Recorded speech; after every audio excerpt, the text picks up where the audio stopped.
ඔන්න අද වීඩියෝ එකෙන් කතා කරන්නේ හෝමියෝපති වෛද්‍ය සභාවේ පුරප්පාඩු පිළිබඳව. ඉතින් මේ ආයතනයේ කළමනාකරන සහකාර තාක්ෂණික නොවන තනතුරු එකක් සඳහාද කාර්යාල සහායක ප්‍රාථමික ශිල්පිය නොවන තනතුරු වේකන්සි 4ක් සඳහා බඳවා ගන්නවා කියලා සඳහන් කරලා තියෙනවා. ශ්‍රී ලාංකික පුරවැසියන්ගෙන් ඔන්න හෝමියෝපති වෛද්‍ය සභාව අයදුම්පත් කැඳවලා තියෙනවා කියලා සඳහන් කරලා තියෙනවා. මුලින්ම කාර්යාල සහායක තනතුර ගැන බලමු. ඉතින් මේකේ පුරප්පාඩු 4යි තියෙන්නේ. මේ තනතුරු ස්ථීර තනතුරු. ඒ වගේම ඔයාලට ETF සහ EPF හිමි වෙනවා කියලා සඳහන් කරලා තියෙනවා.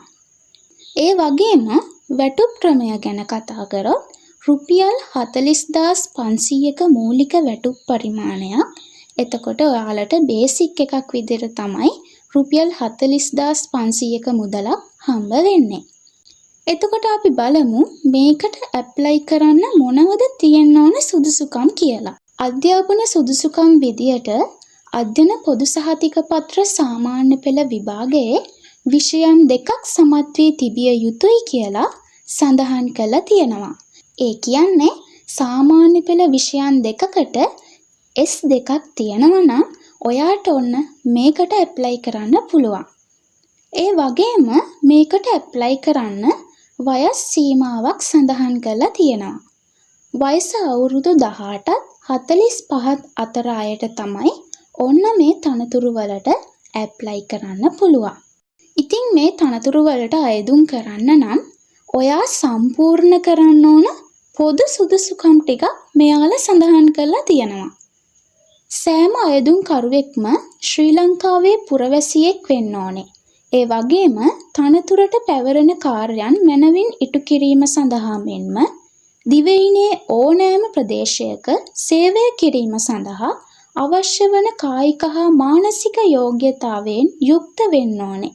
ඒ වගේම විශිෂ්ට චරිතයක් තියෙන්න ඕනේ කියලා සඳහන් කරලා තියෙනවා. අපි බලමු කොහොමද ඔයා මේ තනතුරු වලට අයදුම් කරන්න ඕනේ කියලා. මේකට ඇප්ලිකේෂන් එකක් දීලා නැහැ. ඒ නිසා ඔයා විසින්ම මේ අයදුම් පත්‍රය සකස් කරගන්න තමයි ඕනේ. මේකට ඔයාලගේ පෞද්ගලික තොරතුරු, අධ්‍යාපනික සුදුසුකම්, වෘත්තීය සුදුසුකම්, පළපුරුද්ද මේ සියල්ලම ඇතුළත් වෙන විදියට ඔයාලා මේ අයදුම් පත්‍රය හදා ගන්න ඕනේ. ඉතින් මේ හදාගත්තු අයදුම් පත්‍රය 2026 ජනවාරි 8 වෙනිදාට කලින් ඔයා ලියාපදිංචි තැපෑලෙන් ඔයාගේ ඇප්ලිකේෂන් එක යොමු කරන්න ඕනේ. ඒ වගේම ලියුම් කවරයේ වම්පස ඉහළ කෙළවරේ ඔයා අයදුම් කරන තනතුර සඳහන් කරන්න කියලා මේ වෙලාවේ මතක් කරනවා. ඒ වගේම ඇඩ්‍රස් එක විදියට මෙයාලා දීලා තියෙනවා ලේකකාධිකාරී වැඩ බලන හෝමියෝපති වෛද්‍ය සභාව අංක 94 ෂෙල්ටන් ජයසිංහ මාවත වැලිසර රාගම කියන ලිපිනයට සෙන්ඩ් කරන්න කියලා මේ වෙලාවේ මතක් කරනවා. ඒ වගේම හෝමියෝපති වෛද්‍ය සභාවේ කළමනාකරන සහායක තනතුරු වලටත් බඳව ගන්නවා. මේකේ එක පුරප්පාඩුවයි තියෙන්නේ. මේකත් ස්ථීර තනතුරක් වගේම ETF EPF හිමි වෙනවා කියලා සඳහන් කරලා තියෙනවා. මාසික වැටුප් පරිමාණය විදියට සඳහන් කරලා තියෙනවා මූලික වැටුපක් විදියට රුපියල් 46220ක්. මේකට ඇප්ලයි කරන්නේ ඔයා බාහිර අයදුම් කරුවෙක් විදියට නම් ඔයාට තියෙන්න ඕනේ අධ්‍යාපන සුදුසුකම් මොනවද කියලා අපි දැන් බලමු. සාමාන්‍ය පෙළ විභාගයෙන් සිංහල හෝ දෙමළ භාෂාව, ගණිතය, ඉංග්‍රීසි භාෂාව කියන විෂයන් ඇතුළුව විෂයන් 4කට සී සාමාර්ථ අරගෙන තියෙන්න ඕනේ. එකවර විෂයන් 6කින් සමත් වෙලා තියෙන්න ඕනේ කියලත් සඳහන් කරලා තියෙනවා. ඒ වගේම සාමාන්‍ය පොදු පරීක්ෂණය හැර අධ්‍යයන පොදු සහතික පත්‍ර උසස් පෙළ විභාගයෙන් අවම විෂයන් 3ක් සමත් වෙලා තියෙන්න ඕනේ කියලත් සඳහන් කරලා තියෙනවා. ඒ වගේම වෙනත් අවශ්‍ය සුදුසුකම් ලෙස පරිගණක වදන් සැකසුම පිළිබඳ මූලික දැනුම සඳහන් කරලා තියෙනවා. ඒ වගේම ඔයා මේකට ඇප්ලයි කරන්නේ අභ්‍යන්තර අයදුම්කරුවන් විදියට නම් ප්‍රාථමික ශ්‍රේණිය ශිල්පීය නොවන සහ අර්ධ ශිල්පීය සේවා ගණයන්හි පහත ඈ සහ ඊ සඳහන් සුදුසුකම් ඇති සේවකයන්ට මේ සඳහා අයදුම් කරන්න පුළුවන් කියලා සඳහන් කරලා තියෙනවා. ඒ වගේම අධ්‍යාපන සුදුසුකම් විදියට බලන විට අධ්‍යයන පොදු සහතික පත්‍ර සාමාන්‍ය පෙළ විභාගයේ සිංහල, දෙමළ, ගණිතය, ඉංග්‍රීසි භාෂාව යන විෂයන් ඇතුළුව දෙවරකට නොවැඩි වාර ගණනකදී විෂයන් 6කින් සමත් වෙලා තියෙන්න ඕනේ.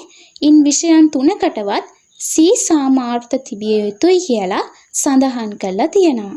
ඒ වගේම පරිගණක වදන් සැකසුම යතුරු ලියනය පිළිබඳ තෘතීය හා වෘත්තීය අධ්‍යාපන කොමිෂන් සභාව විසින් පිළිගන්නා පාඨමාලාවක් හදාරා තිබීම හෝ වෙනත් ඒ හා සමාන මට්ටමේ නිපුණතාවන් අතිරේක සුදුසුකමක් වශයෙන් සලකා බලනවා කියලා සඳහන් කරලා තියෙනවා. ඒ වගේම සේවයේ ස්ථීර පත්වීම දැරිය යුතු අතර එම පත්වීම් වල ස්ථීර කරුණු ලැබ සිටිය යුතුයි කියලා සඳහන් වෙනවා. නියමිත දිනට පූර්වාසන්නව ස්ථීර පත්වීමක යටත් පිරිසෙන් අවුරුදු 5ක අඛණ්ඩ සතුටුදායක සේවා කාලයක් සම්පූර්ණ කොට තිබිය යුතුයි කියලා මෙතන සඳහන් වෙනවා. එතකොට වයස් සීමාවක් මෙතන සඳහන් වෙනවා අවුරුදු 18ට නොඅඩු හා අවුරුදු 45ට නොවැඩි අය විය යුතුයි කියලා සඳහන් වෙනවා. ඒ වගේම සෑම ඉල්ලුම් කරුවෙක්ම ශ්‍රී ලංකාවේ පුරවැසියෙක් වෙන්න ඕනේ. තනතුරට පැවරෙන කාර්යයන් මැනවින් ඉටු කිරීම සඳහා මෙන්ම දිවයිනේ ඕනෑම ප්‍රදේශයක සේවය කිරීම සඳහා අවශ්‍ය වන කායික හා මානසික යෝග්‍යතාවයෙන් යුක්ත වෙන්න ඕනේ. ඒ වගේම විශිෂ්ට චරිතයෙන් යුක්ත වෙන්න ඕනේ කියලාත් සඳහන් වෙනවා. ඒ වගේම කලින් වගේම අයදුම් කිරීමේ ක්‍රමවේදයක් තියෙනවා. ඔයා විසින්ම හදාගත්තු ඒ ඇප්ලිකේෂන් එකක් තමයි 2026 ජනවාරි 8 වෙනි දිනට කලින් ලේකකාධිකාරී හෝමියෝපති වෛද්‍ය සභාව අංක 94 ෂෙල්ටන් ජයසිංහ මාවත වැලිසර රාගම යන ලිපිනයට ඔයාලගේ ඇප්ලිකේෂන් එක යොමු කරන්න. එතකොට ඔයාලගේ ලියුම් කවරේ ඉහළ වම් කෙළවරෙහි කළමනාකරන සහකාර තනතුර සඳහා අයදුම් කිරීම ලෙස දැක්විය යුතුයි කියලා මෙතන සඳහන් කරනවා. ඉතින් ඔයාලට වැඩිදුර විස්තර දැනගන්න ඕනේ නම් මම පහළ ඩිස්ක්‍රිප්ෂන් එකේ ඒක දාලා තියෙනවා. ඔයාලට පුළුවන් ඒක බලන්න. ඉතින් මම හිතනවා ඔයාලට මේක හොඳටම පැහැදිලි වෙන්නේ නැති කියලා. ඉතින් ඔයාලට පුළුවන් මේ සුදුසුකම් ඔයාලට තියෙනවා නම් ඔයා මේකට ඉන්ට්‍රස්ට් නම් ඔයාලට පුළුවන් මේකට ඇප්ලයි කරන්න. ඉතින් මේ වගේ අලුත් ජොබ් වේකන්සි එසැනින් දැනගන්න Career Box YouTube channel එක subscribe කරලා තියාගන්න. එහෙනම් අදට ගිහින් එන්න. සුබ දවසක්.